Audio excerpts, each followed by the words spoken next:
tularan ang kanilang pananampalataya. Hebreo Kapitulo 13 Versikulo 7.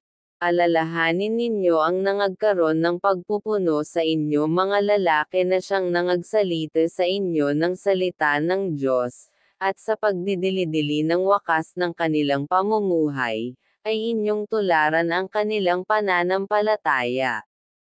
Ikalawang Tesalonica 3:7-9.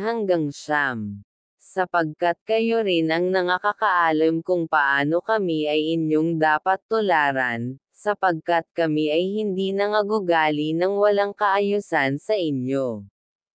Ni nagsikain man kami ng walang bayad ng tinapay ng sinuman, kundi sa pagpapagal at sa pagdaramdam na gumagawa gabit araw, upang kami ay huwag maging pasanin sa kanino man sa inyo.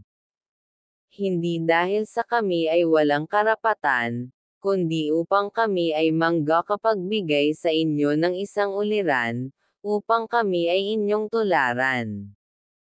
Ikatlong Juan Kapitulo 1 Versikulo 11.